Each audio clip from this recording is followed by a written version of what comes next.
relationships. All right, everybody, welcome back to Welcome back.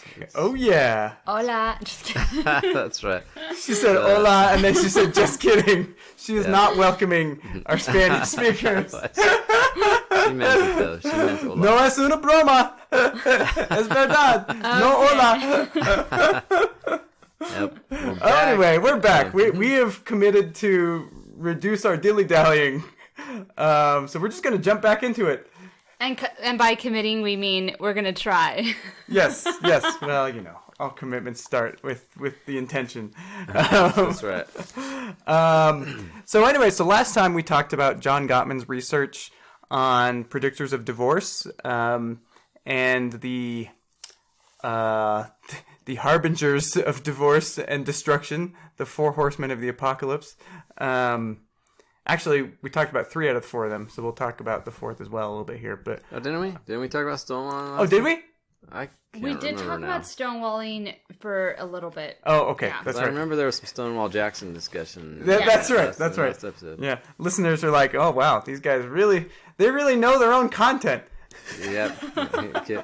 Well, We're people too, all right. how it is. We forget. Anyway, so we're going to jump back into that just briefly to review and then talk about another important aspect of their findings, which is about friendship and the role it plays in maintaining a healthy, harmonious, conflict-resistant marriage. And then in a future episode, in a following episode, we'll talk more specifically about conflict and how all these issues tie together. While I was talking, Paul rolled his eyes in a weird way. It wasn't a contemptuous eye roll, though. It was an irritating contact eye roll. Is all that it was. Or maybe it was a turning away bid. Yeah, That's true. that's Could have true. been But that's a good example of, or at least perceived example of the whole issue of contempt, right? Because that was the most predictive horseman for divorce that they found in Gottman's love labs, right? Which were these labs. They were like bed and breakfasts, except more intrusive. Yeah, they took people's blood samples, urine samples, and heartbeat paces. Yeah. Heartbeats. But aside from that, it was just a relaxing bed and breakfast. Well, and eye roll measurements. People didn't know that, but no, I'm joking. Yeah. But I do think that eye rolls are, correlated with contempt. That's generally. He's talked about that, yeah. Or maybe it was elsewhere he talked about that, but basically, that's like a physical manifestation of your disregard for the other person. That's right. The other one is where you do like on what's that movie now? Gladiator, where you put your hand out and then you do a thumbs down. Put your thumb down. That's also a sign of contempt. Is it though? I thought it's just. Well, in that it's film, about giving the people what they deserve, right? Like, or I don't know. Giving the gladiator what he deserves according to the whim of the crowd. If it's thumbs up, then he gets to live. Yeah, right? I know, but it's based on.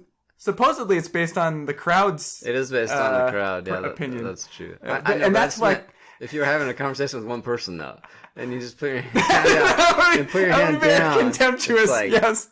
Not only do I not agree with what you're saying. Yeah, that's a combination of stonewalling and contempt because it's nonverbal. I mean, it's not technically stonewalling. Anyways, we got stonewalling. How about we got on it? a tangent already. We're trying to keep those down. We're trying to make these episodes shorter and more frequent.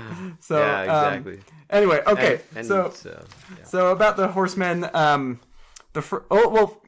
Let's back up a little bit.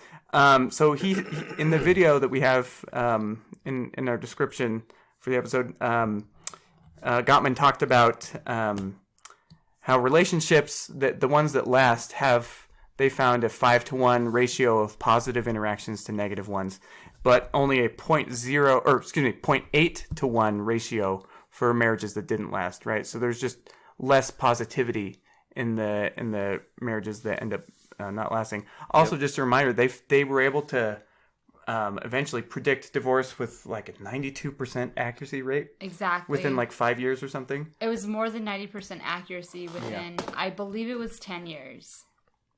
Yeah.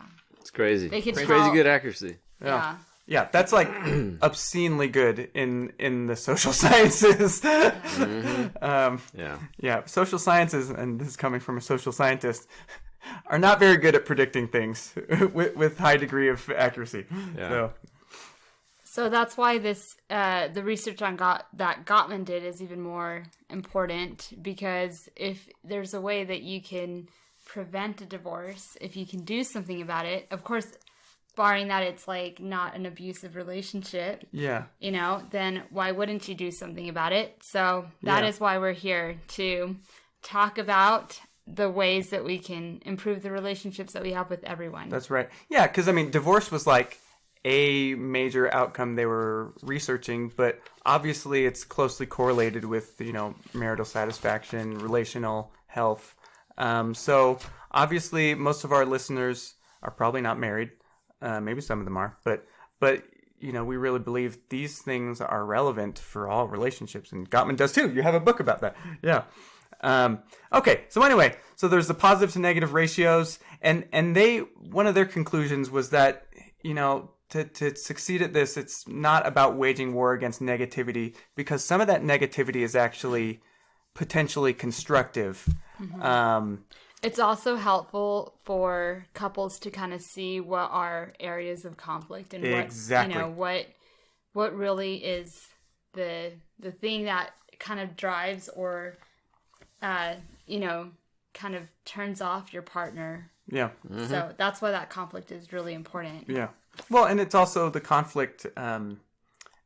We'll talk about this in more detail, in the next episode. But underneath the conflict are things that are meaningful. No one is trying to be a stinker and a jerk in the relationship. But when there's a conflict, there's a mismatch of their dreams, or at least at that point, there's a mismatch. It's not necessarily unsolvable, although yes, well, it might be. It's like that famous quote: "Beneath the clothes, we find the man, and beneath the man, we find his nucleus." But in this case, within the closed fist, you find the dream. Yeah, you're welcome, John Heater. Yeah, and Jack Black and all that. And wait, who's the director? I think that is the director, isn't it? No, John Heater. I can't remember. It's important we get this right. Fun fact: my family are friends with John Heater's family.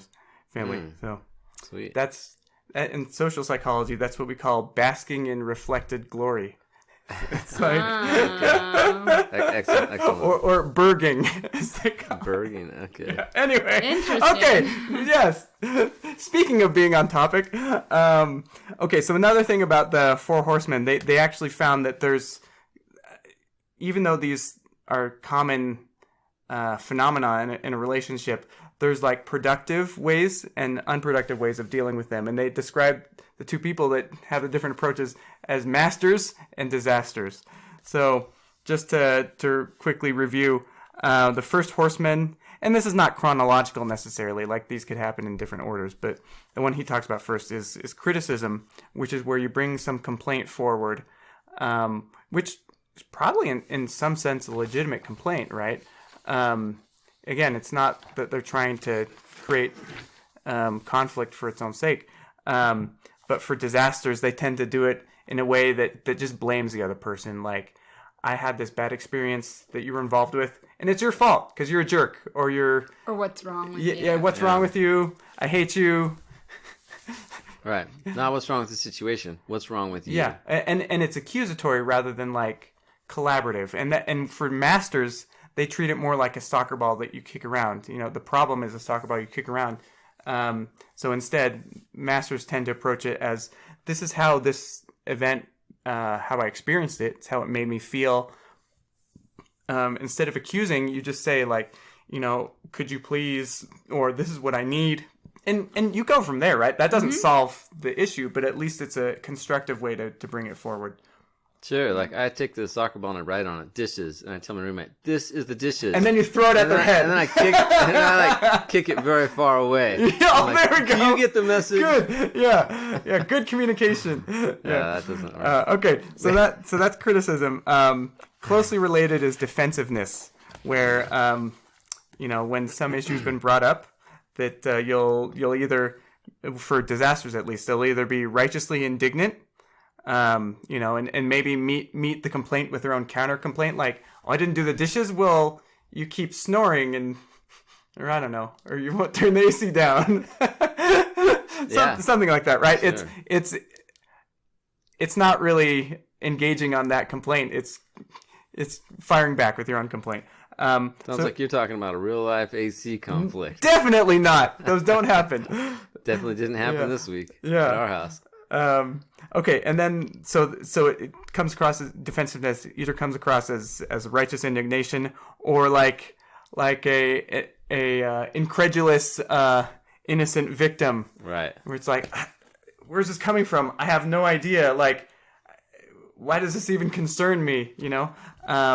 For masters, they're by contrast, they're able to accept their role in whatever the situation is, and instead of looking for a way to protect themselves and insulate themselves, really, and ignore basically the complaint, they're willing to accept the possibility that they have some role in it. What's funny, though, is I actually had a situation one time where one person that I went on a date with, they both acted like an innocent victim, and they also said that they were taking responsibility for their part of the relationship. But they're like, well, I take responsibility for my part of the relationship. They said the words.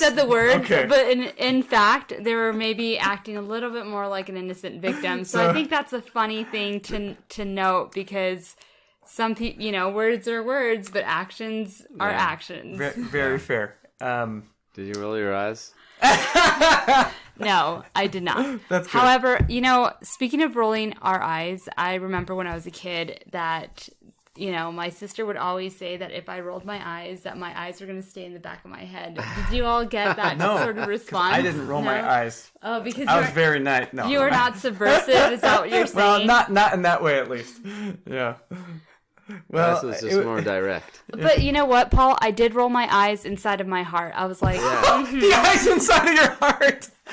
Like, your heart has inwardly, eyes. I rolled my eyes, but I was like, I'm acting this way, but I don't believe that bull crap on the inside. Does that make sense? Yeah, these are like organs inside of organs inside of organs. Tyrannosaurus is like Ricardio from Ricardio from Adventure Time. You remember Her heart has its own personality and face. Voiced by George Takei. Yeah, okay. That was great. That's funny. But that was in Adventure Time. You're welcome, Adventure Time. I know. You're welcome again. Yeah. Okay.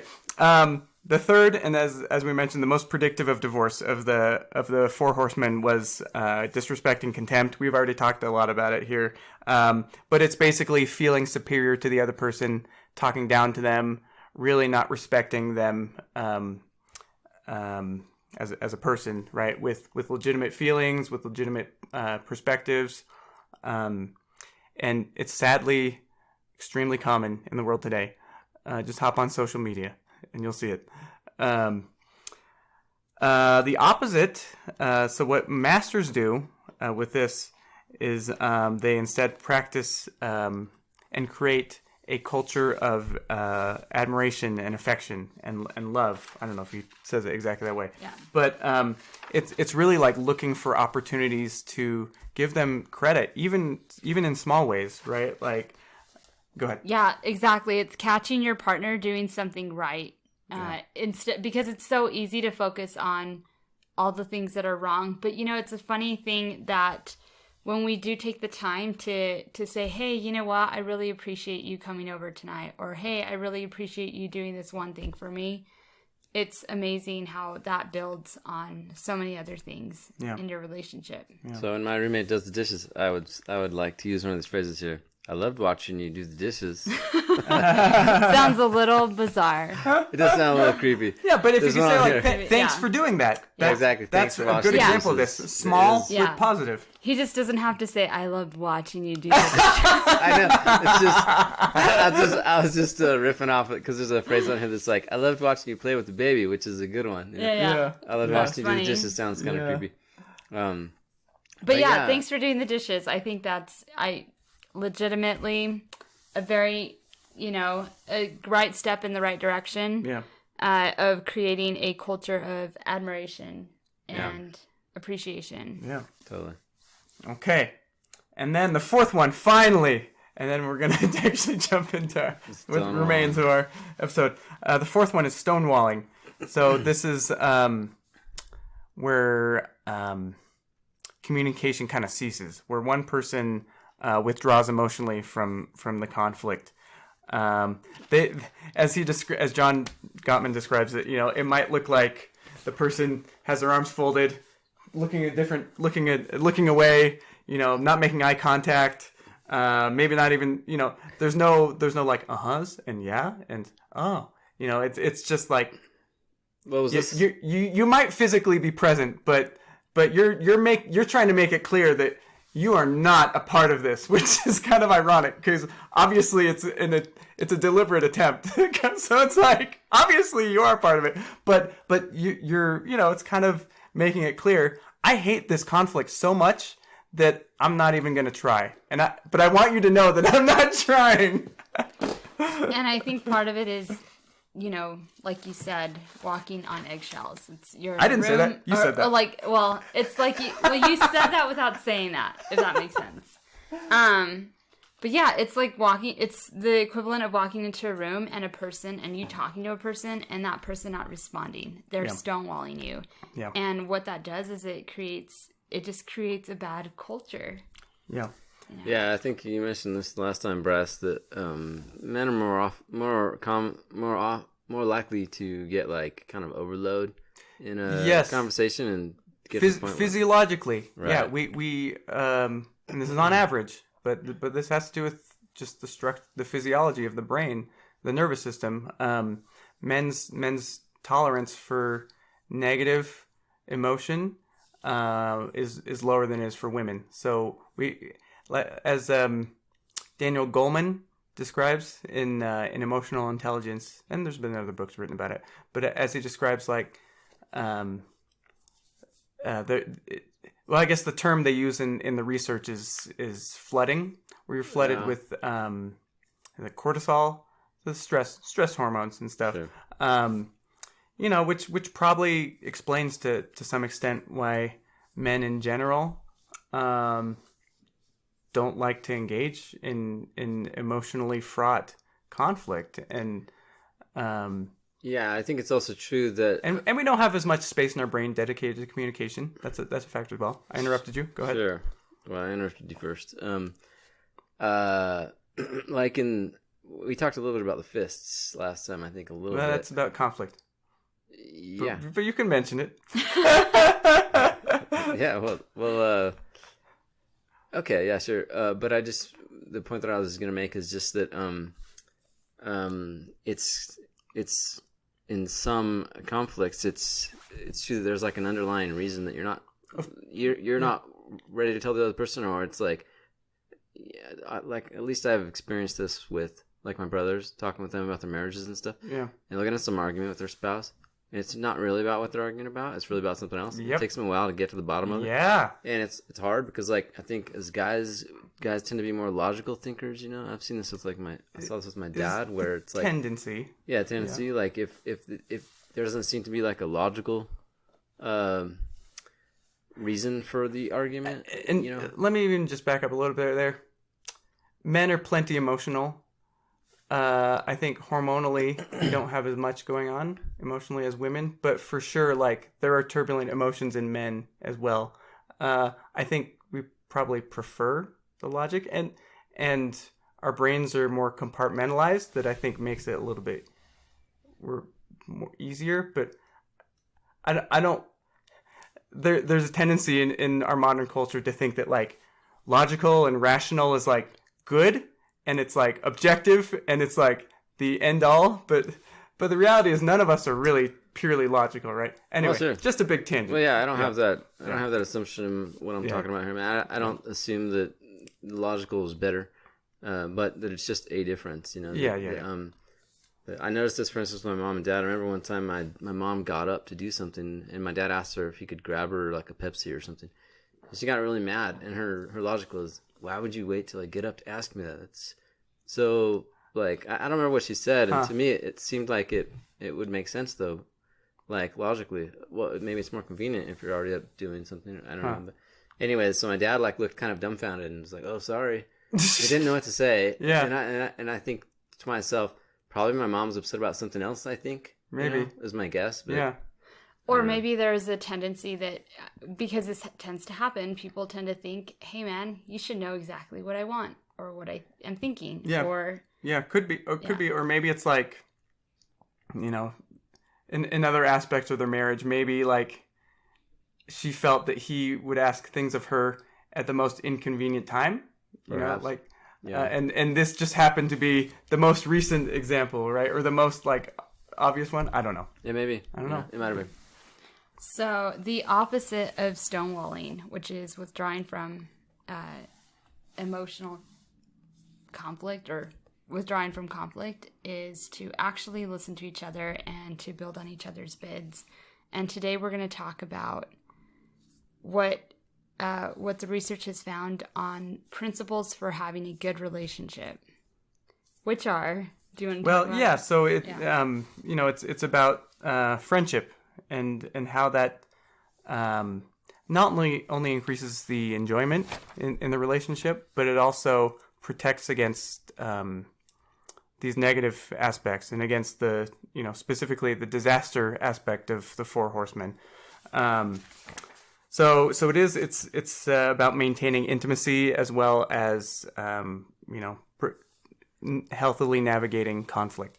So he talked about their three findings, which were building a love map, as they call it, having fondness and admiration, and responding to each other's bids. And let's see. Okay, so first one, love maps. This one's, in some ways, this is like, well, I mean, again, these are not necessarily like so out there that we've never thought about them, but the execution is the hard part, and we're usually failing in some way. You know, maybe it's a big way or a small way, but there's always these are always relevant. Let's put it that way. So a love map is kind of like a shared understanding of each other's worlds, really. Understanding what's important to them, what they don't like, what they do like. I mean, really, when you boil it down, it's just knowing the person really well. Yeah. You know? knowing the person really well. Yeah. I like that. Yeah. And it's very much about, you can't build a love map together unless you really communicate, right? And this is, in the dating world, this is obvious, right? But maybe we fall out of practice in marriage, or it could be a temptation. Go ahead. Absolutely. Well, you know, you had this situation earlier this week where a friend was asking you about the dates she was going on. The guys weren't asking any questions of her. That's right. And that's like the opposite of what you want to do. That's right. The point is that you want to actually get to know the person. Yeah. So it's not all talking about you and just whatever. You need to actually like ask open-ended questions. I'm glad you brought that up. Yeah. And I even told her we might try to talk about it on the show sometime. Oh, and actually, we're going to get all the guys on the line right now. All the guys, yes. Why didn't you ask any questions, Yeah, Bubba? You talk just about yourself, not about her. What's wrong with you? We'll probably talk about it another time. But you know, like when I hear that, you know, I like facepalm. It's like, what's wrong with you guys? Now, that being said, I can't jump to conclusions, and that's kind of what our consensus was, is like, if it's just a first date, you don't know them that well. It wasn't a great first impression.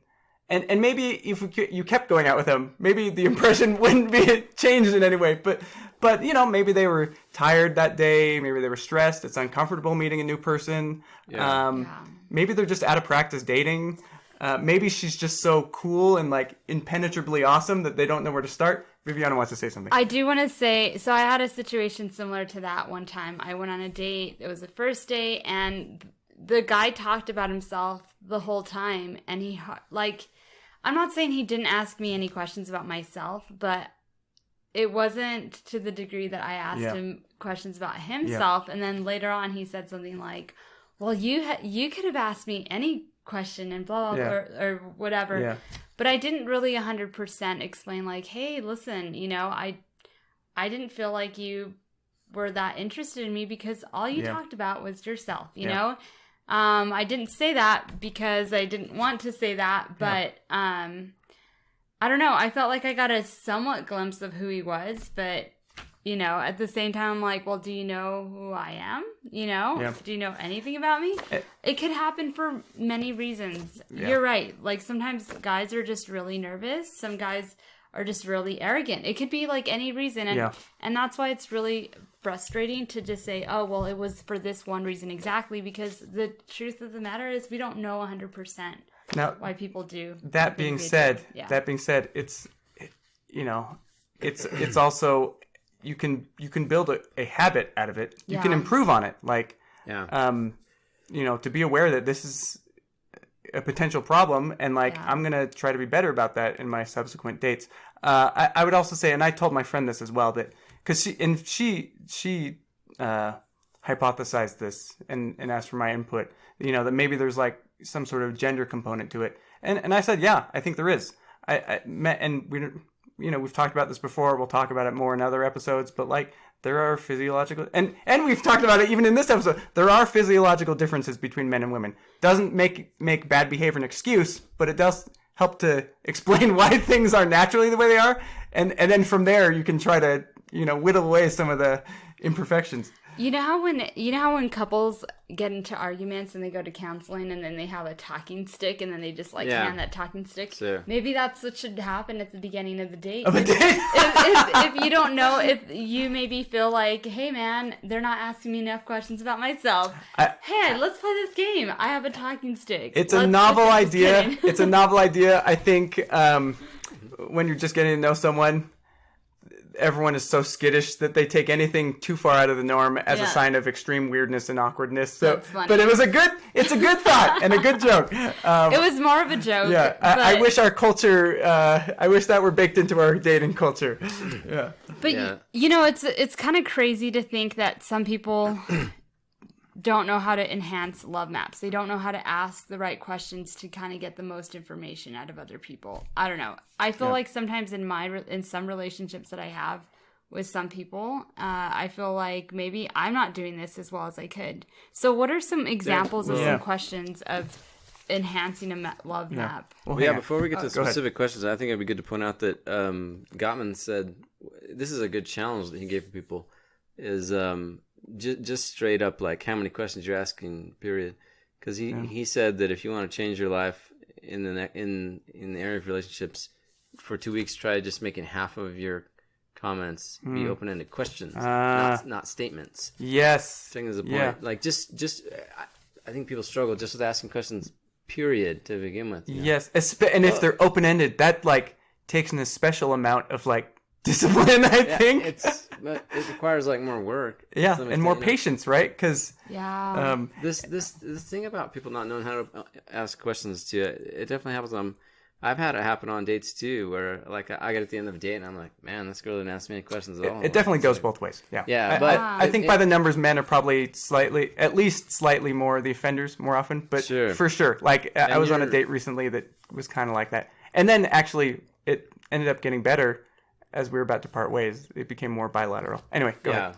And your friend who was asking you about the guys you've been on dates with, she made the comment about peacocking. You know, perhaps men are more trying to kind of like show off, or which is true, especially with a woman that we're interested in, and we don't know very well, and they don't know us. This is kind of part of male psychology. Like a lot of our reason for communicating, especially when we're trying to impress women, right, is about telling stories that put us in a good light, that showcase our competence. It is true. There's a Jordan Peterson podcast I was listening to recently, and he just said that like almost everything men do is essentially kneeling at the altar of women. You know, so much of what we do is meant solely to impress women. I didn't see this Futurama. Women have no idea. You've probably seen this. My friend just told me about a Futurama episode where it was The Simpsons. I don't remember where they invented a romantic robot that replaced women, basically, and all of society fell apart. Yes! It turned out that everything that kept society running was men's interest trying to win over women. Exactly. And we took that away, and everything collapsed. Yep. That's hilarious. But anyways, getting back to Viviana's point, if you're just not, it's a good. I think it's a good exercise or thing to, try to figure out about yourself is like, well, how many questions am I asking, period, Am I even asking people questions? And are they open-ended? Are they open-ended? That's the qualifier for Yeah. building a love map. Yeah. So you were talking about what are some good open-ended questions. So Yeah, You have a bunch. You probably have some good examples. There's actually an article in the New York Times, and it was talking about 36 questions that lead to love. I don't know if you remember. I have hearing heard about this that. thing where then you stare in each other's eyes for like. Yeah. Oh yeah. That was one of the criterias. Yeah. The questions get more and more intense, more personalized. Yeah. Oh yeah. But also kind of scary, It's they're vulnerable for sure. That's true. There's like 3 phases of those questions, but one of the questions was something like, describe or what is the thing that you're the most proud of in your life? That those types of questions get your partner really discussing and kind of revealing themselves and yeah. Sure. I'm pretty sure everybody on this podcast would answer relationships. That's my biggest thing I'm proudest about. Definitely. Awesome. It's on the list. It's on the list. Yeah. So some other like examples of love map questions is, what's your favorite movie? For me, that would be a big one. Yeah, me too. Because because I take my movies seriously, and I don't just like Michael Bay flicks or what. No, in fact, I hate Michael Bay movies. Sorry, Michael Bay. I don't even know. What are some Michael Bay movies? I heard that. Armageddon, okay. I think. Pearl Harbor. Is Armageddon the one where there's the asteroid coming? Yeah, and they're gonna split it apart with a nuke. Yeah. See, this is a good example of building love maps. You guys are just building each other's love maps. No, this is a hate map. Well, but it's the same kind of thing, right? That's actually one of them. Like, what are some things you dislike? What do you dislike? Your least favorite relative. Yeah, that one. Paul said that he wasn't going to admit to that, so we don't know who that is. Yeah. That's right. One thing the person would like to change about you. One thing you could do to improve your relationship with that person. I mean, those are really good. Yeah. Places or events that the person would find most uncomfortable. Current stresses or worries. Favorite way to get over being sad. Special hobbies and interests. Yeah, and those are good questions, man. And it's so easy to overlook these in a family context, especially. Totally, I've noticed this in my family recently as well.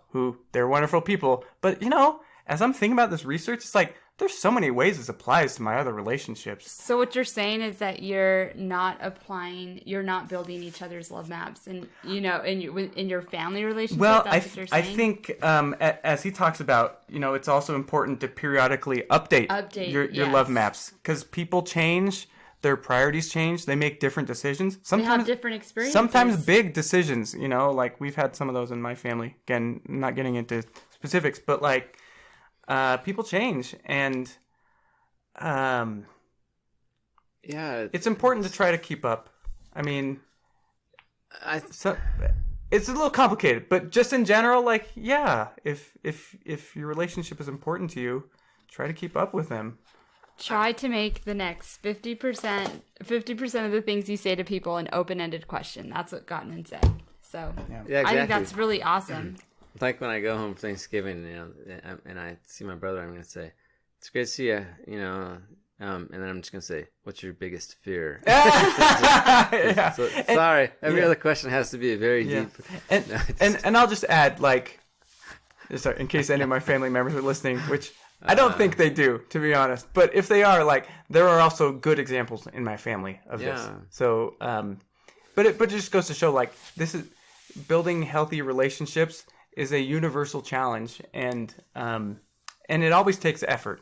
Maybe not even small effort, right? Like a lot of the culture of appreciation is just small stuff, but it's about the habit.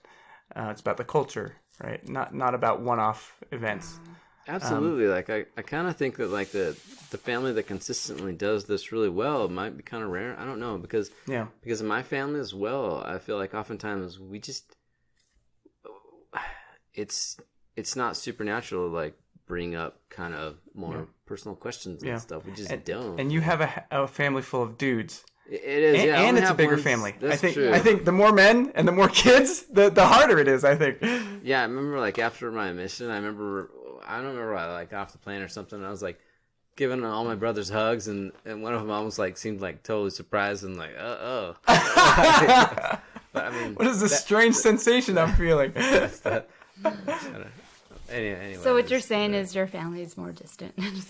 To some extent. I mean, like, or emotionally distant, or we just don't. It's like we spend a decent amount of time together. You just don't open up. We just don't ask these questions a lot of times. You know, I actually feel the same way about my family. I feel like you know what? Now that I know this about the love maps, I could probably take this and apply it with all of my friends, all of my family members. That sometimes there's some family members that I avoid just because I avoid them. Sure. For good reason, but maybe it wouldn't hurt to ask one open-ended question every now and then. Now, that being said, also, like, we're all finite people, right? Like King Benjamin in the Book of Mormon admonished us not to run faster than we have strength. And, I mean, I think that gets a lot more attention in the church these days, which is good. Like, it's so easy to get burned out trying to do all these things right. And no one can do everything. Yeah. You know... Sure. There's always more good things we can be doing, and we can get burned out. And, you know, I think this is especially important that we prioritize the closest relationships, you know, and if you're married, then it's your spouse, right? Your spouse and your kids. And then if you have some extra bandwidth, then you can reach out to Paul and ask, you know, how his love map has changed, you know? Yeah, exactly. And you know, and I'm talking about my family here too. Like, I don't mean it as a criticism either. Like, I feel close to my family generally, but it's also... So you mean it as a complaint? No. As a... I guess. No, not or as a suggestion. Oh, okay, okay, there you go. Like, I mean, because to me, because when I do ask questions like that of my family, which they just don't... They don't know how to react? No, they totally do. They open up and we talk about it. Oh, okay. But it's just, I just think that we just don't often think about it. Like, it doesn't come to mind like, hey, I should be continuing to build a love map with my family members. Yeah. I think that's part of what's going on. Because I know, like, I remember, like, a few years ago, I talked with one of my brothers about some faith stuff, you know, that, and it was a really good conversation. I just had never asked the question. Yeah. You know, I just never had. Yeah. And so... Totally easy to not even realize it's a valuable thing. Yeah. Yeah.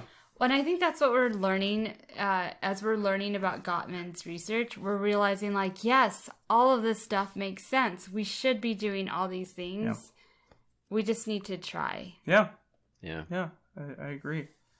Okay, we're almost out of time. Why don't we touch on the others at least briefly? So these three components of friendship. The first one was building as well as periodically updating love maps.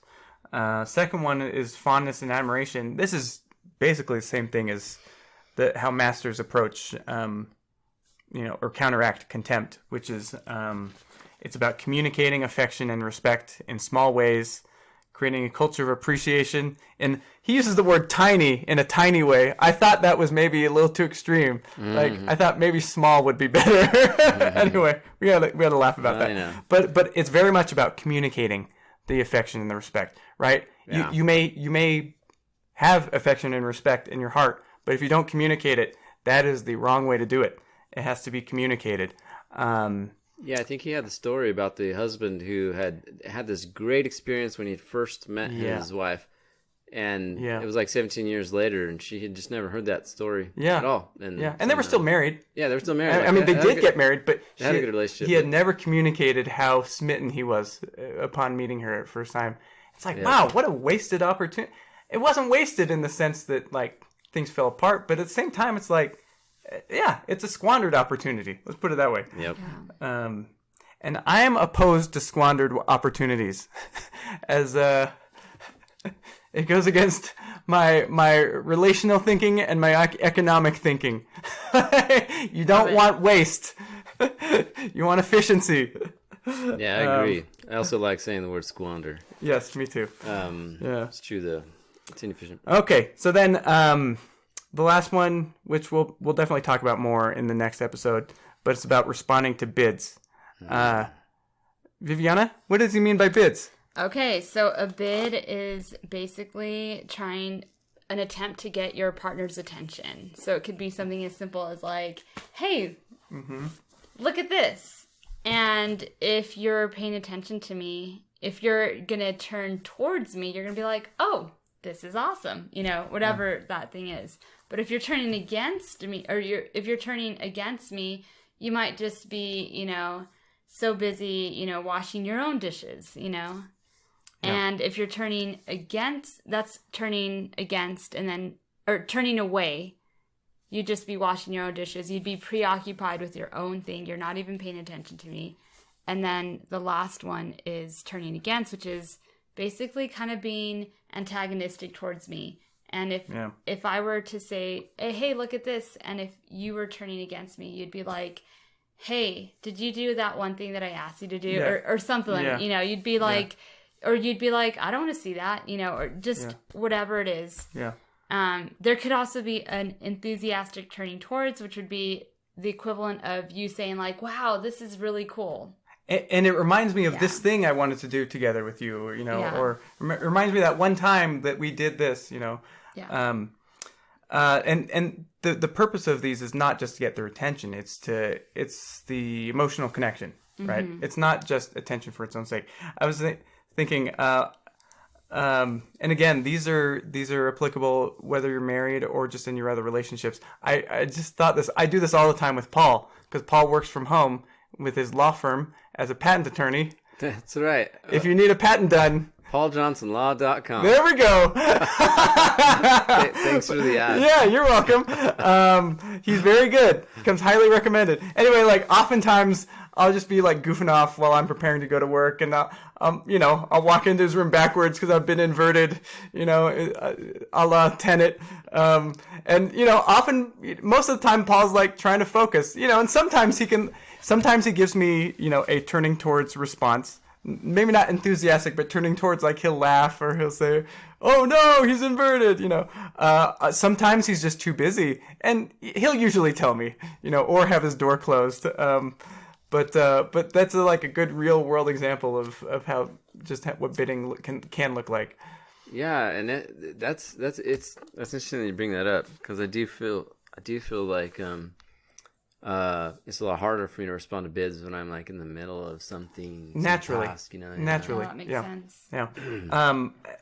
I think as the thing about bids though is that it is usually just in the day-to-day stuff. It's usually not a special occasion. So it's something to be aware of.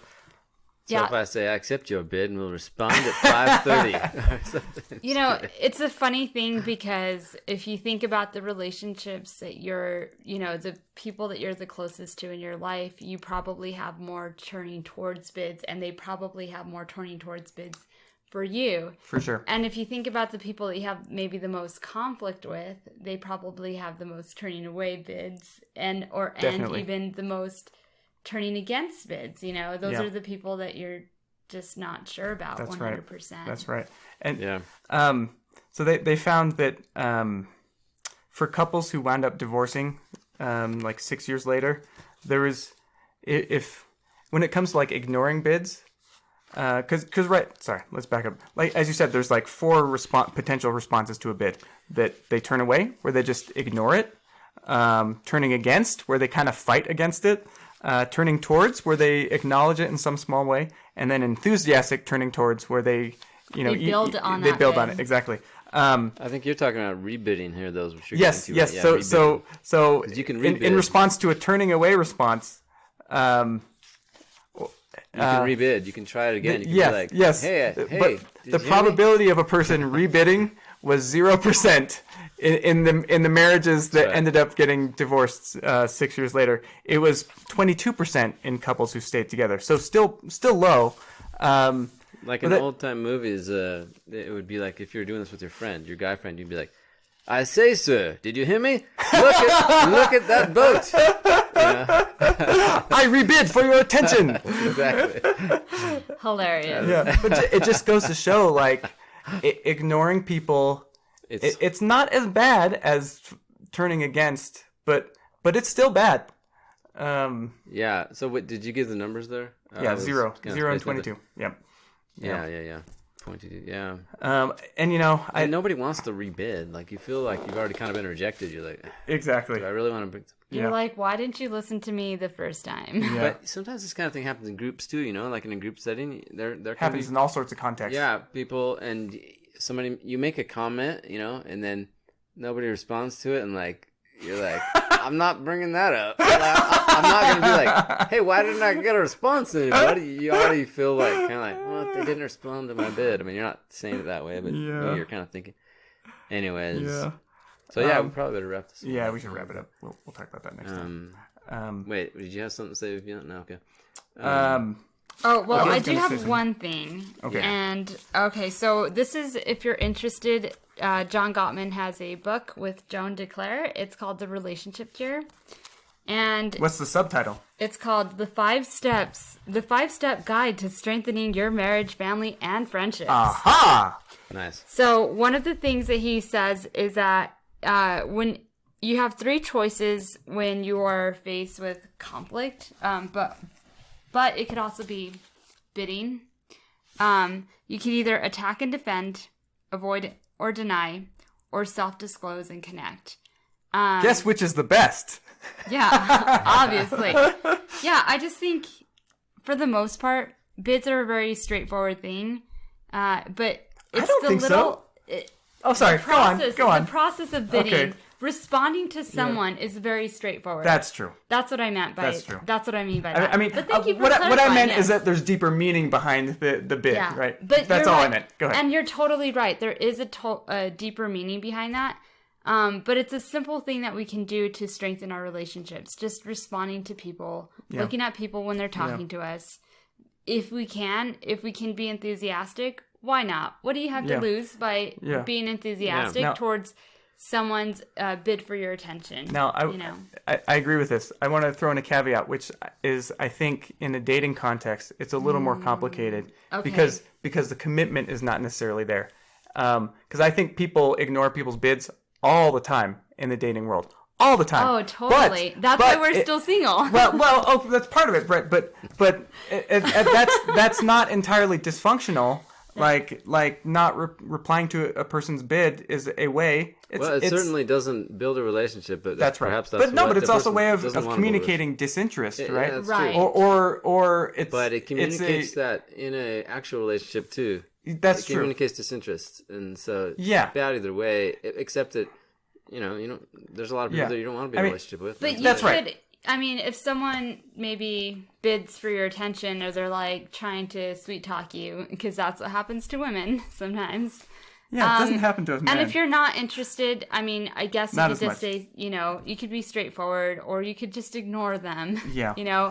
But I don't know. I don't know what the better of the two options is. I don't know either. But I do think that when you are... Go ahead. I want to hear more of this. Maybe, and I've opened a can of worms here. Maybe we should just we probably should carry this over to the next one. But we can always make more episodes about this. We'll talk more about bids next time, and we will talk more about conflict. Yes, and how this all comes together, for good or for ill. So we've got a lot to talk about. Oh, yeah. Well, it's been great. It has been great. It's been a good episode. Okay, well, thanks everybody for tuning in. Oh, yeah. We'll talk to you. Take care. Next time. Be sure to apply all this stuff. Yep. Okay. Goodbye. Adios. Bye-bye. If you enjoyed this episode, please consider subscribing on iTunes or your favorite podcasting app and give us a rating. Thank you.